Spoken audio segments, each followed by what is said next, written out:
page to the flag game, please. Please stand.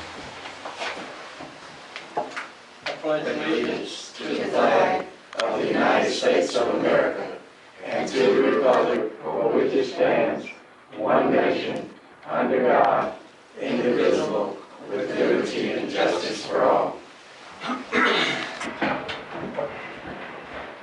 Okay, first item on our agenda is the approval of the October 2012 minutes, regular meeting. We have copies of those that were mailed to us.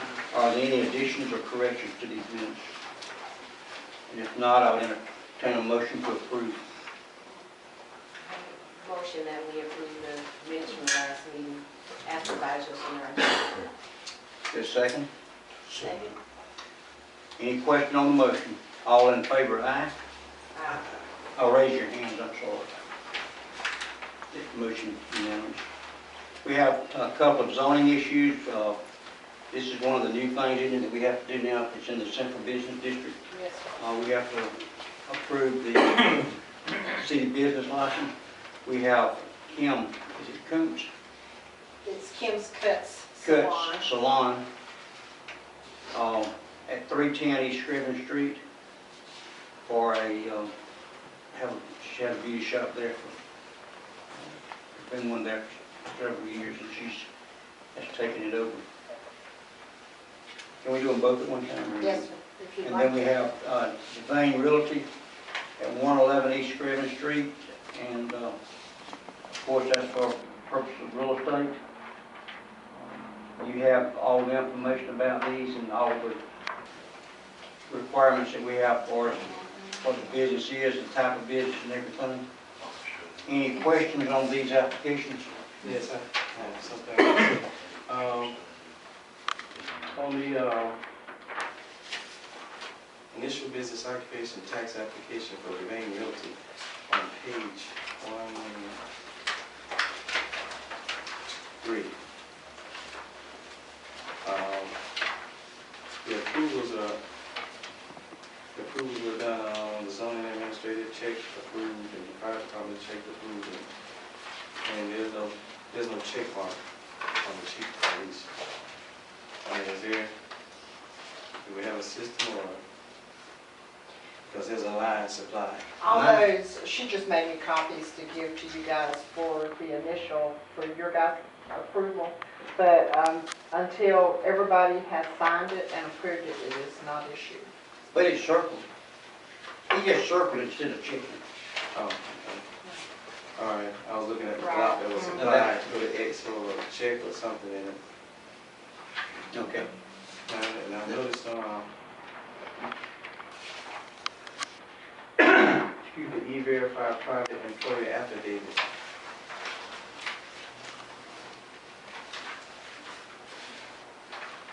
Sorry, it's about 3 pages behind that. Okay, Ms. Janet Devane signed it, but there is no date on the bottom. I'll get with Rachel on that. Okay. We'll need to fix that date. It's evidently the We'll 10th take day of care of October when notarized.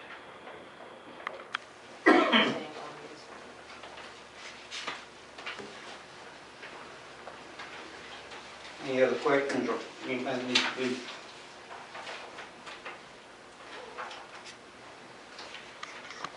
If not, I entertain a motion that we approve these two applications.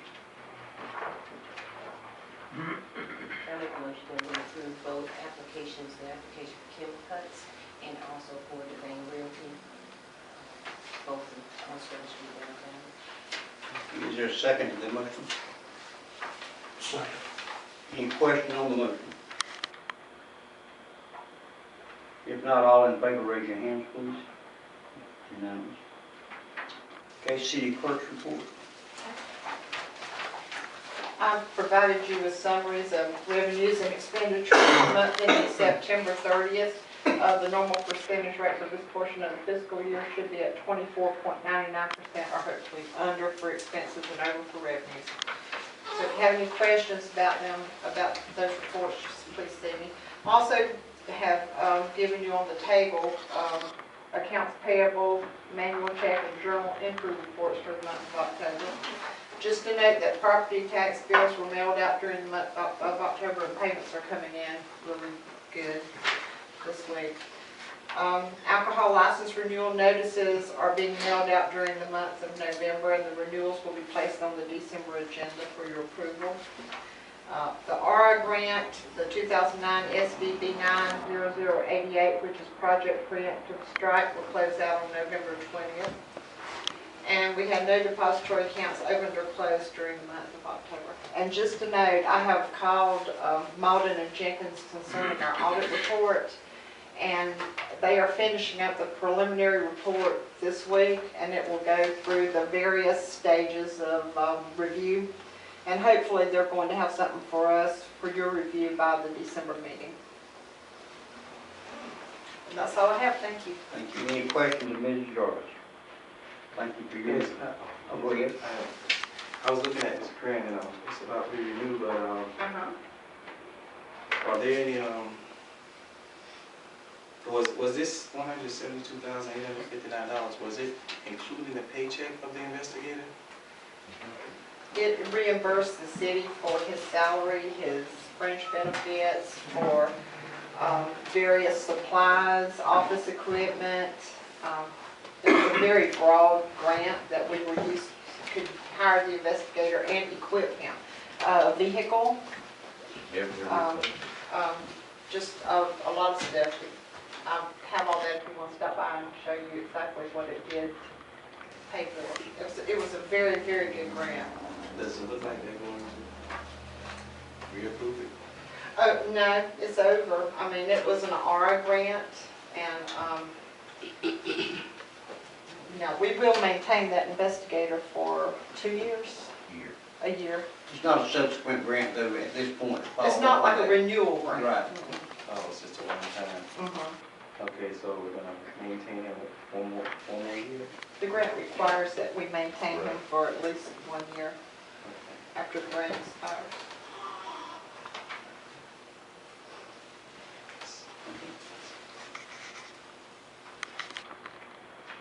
Any other questions? Thank you for your report. Thank you.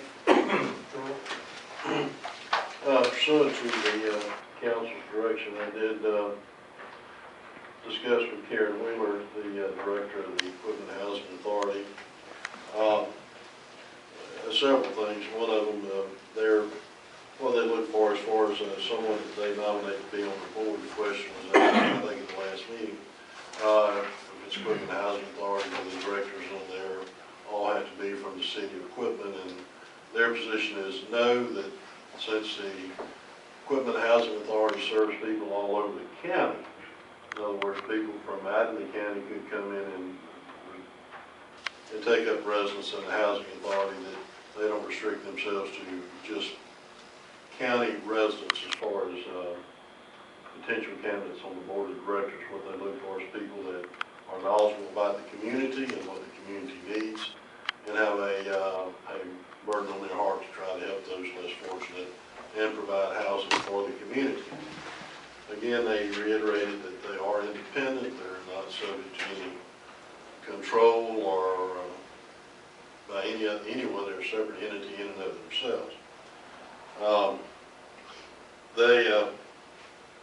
asked a question, I said, suppose the board sent the council sent someone to them as a proposed director, and they said they would consider it, but I didn't get a real commitment one way or the other as far as that goes. But I think the bottom line is that they look for people, qualified people from anywhere in the county to come in and serve on their board and to serve the needs of the citizens, and that they are an independent organization, and that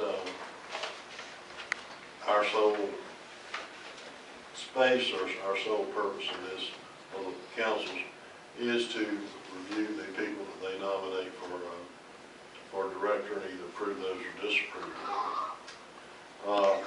I'd be glad to answer any questions anyone may have about my meeting with, conversation with Ms. Wheeler. It was like a very, very nice conversation, and she was very open, and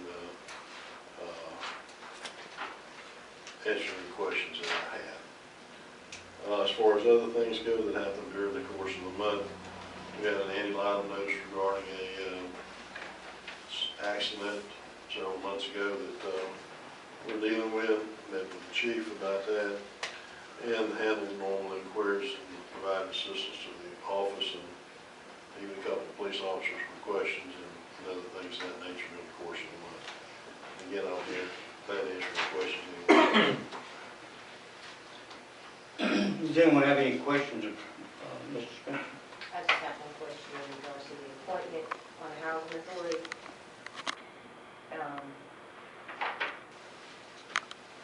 Would there be a way for, if there's a person who, for the county, my only issue with the appointment still holds to the fact that as a municipal government, I think that our responsibility in making appointments should be to city residences. That's still an issue for me, that anybody, that's just for me. I think that as a group, the decision should be made. If we're appointing people, they should be as city residents. Now, I understand what the purpose of the housing authority is, as far as that they work for the entire county. But my concern is that our responsibility as a municipality should be to the people who live within the city limits. So we should, for me, I would always have an issue, even if they suggested a person, based on all the qualifications. I feel like it's not my responsibility to appoint a person who does not live in the city limits. So they, as their own body, then they should seek out, county appointments should be made through the county government. It should not be made through the city government. Is it how you understand what I'm saying? So I think that if they're going to do that, we can do two, or they can do two. I just think that we should not be in the business of appointing people who do not live in the city. Especially if we don't have any control of what they do anyway. Well, remember, this organization was created by resolution enacted by the governing body of the city of Quitman. And that's what I'm saying. Can we then revise that we're only going to appoint people that live in the city? Should we be considering revising that? Because that's really our only powers are limited by the fact that we are municipal government. And our responsibility are to the citizens who live in the city limits of Quitman. So can we consider revising that? Or if we don't need to revise that, if the housing authority revises, I'm just saying, I'm really uncomfortable with that. That makes me uncomfortable in that we should only be dealing with, city issues. Yeah, another question that I have, first of all, is, are we really appointing them? Or are they the ones that appoint them? The language says they're appointed by the governing authority of the city.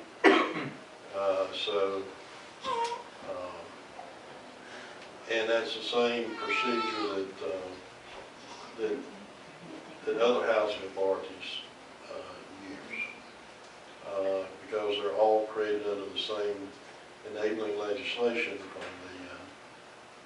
most of them from the early 50s when that legislation was enacted. Is it a big deal for us to then change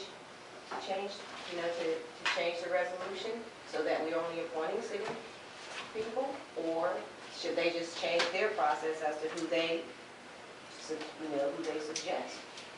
I don't have an answer to that question. I don't want to make, this is not a major issue.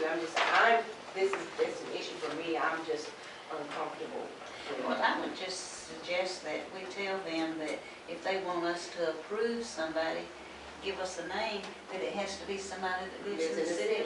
That's what I'm saying. I agree with that one. I think you could certainly do that. I don't see why you couldn't. I agree with Ms. Fowler. I think that would, And that will take care of it. Exactly. Now, is there somebody that we were supposed to appoint to serve? They had recommended somebody that lived out in the county. Oh, they lived in the county. And Well, then let's the just other tell guy, them that we got can't, in the city though. Right. The other candidate lived, the other suggested appointee lived in the county, and then they produced this one who lived in the county. And then we tabled it to find out the legality of all of this. I think that's exactly the way it should be. Do you mind, Drew, going back to them and telling them that we'd let them send us a recommendation from for whoever they want, but we want it to be somebody that's in the city. Sure, be glad to. And then we'll act on it then. Is that what? I think I think so, I too. think that's the most, I think that's the most. Yeah, when you really think about it, I'm not sure how much authority we have to appoint somebody like him. That's what I'm saying, I don't think that we should. I've served on some other committees, and long if a certain committee or board is appointing somebody, a lot of times they can only appoint people that's on their board to be on the committee. They don't have the authority to appoint somebody that's in the, say it's a bigger picture, there's a bigger organization, and they serve on one board and they want to form a committee to do something, they can only appoint people that's on their board, they can't. Right, go Right. outside of things, because it, If you would do that, then bring it back to us, we'll act on it. Okay? Thank you. Okay, Mr. Dan? Thank you, Mr. Mayor. Item number 1 is Destination Brooks upgrade with Councilman Pratt. Mr. Mayor, staff, this year the festival was a huge success. We're estimating 4,000 people were in attendance, double the number from last year. The city got lots of great PR out of it, and I want to thank our city manager and the staff for all their support. And on a personal note, I want to thank, I was hoping Chief Phillips would be here tonight. Personal thanks to the Quitman Fire Department. They helped me tremendously with the skillet toss because this is becoming larger and larger, and we're still working out some things, but I had to call them right away. We were tossing, and people were walking by, but they came out. I called down there, the person in charge of the team, I can't think of his name. Anyway, he came out, they roped it off wonderfully. They stood by, they made sure that people didn't walk by, and they were, as quick as I called, they came back. They had been, in and out, but they came back to do some responsibilities at the fire department. And when I called for their assistance, they came, and they helped me out really great, and we had a really great time, and they were tremendously helpful, and I wanted to say thanks for that. The Destinations Brooks is continuing to receive statewide recognition. They've been, Lauren and Danielle have been asked to do a presentation in North Georgia, at the North Georgia Tourism Summit on the Skillet Festival, actually. And Lauren has been asked to serve on the State Tourism Advisory Committee as a representative of Destinations Brooks, so that's really great. And we're joining forces with the Chamber, and the Chamber will be our new fiscal sponsor for Destinations Brooks, and it was just really great. We've doubled the vendors. We've already had our feedback meeting where we listened to every single complaint that anybody could remember that came, and they were very minimal, and we've already started to plan to improve in those areas. And everybody was really helpful, and the police department was wonderful. Willie Charles helped us out. We're going to be probably working on something with parking in the front, because we think that the cars parked in the front, vendor cars, was actually blocking people's view to see what we have there. So we may have to work with Chief Ross and next year on a way to do some alternative parking, maybe shuttling or Do some off-site parking, off-site and get people to shovel them. Exactly, or maybe some sort of golf carting thing where people can park and use a golf cart or an ATV or something. So that was one thing that we'll be working next year on with the police department and the city closely. But that's all I have, and thank y'all for your attention. Thank you. Our next item is Brooks County Library Report with Ms. Laura Harrison.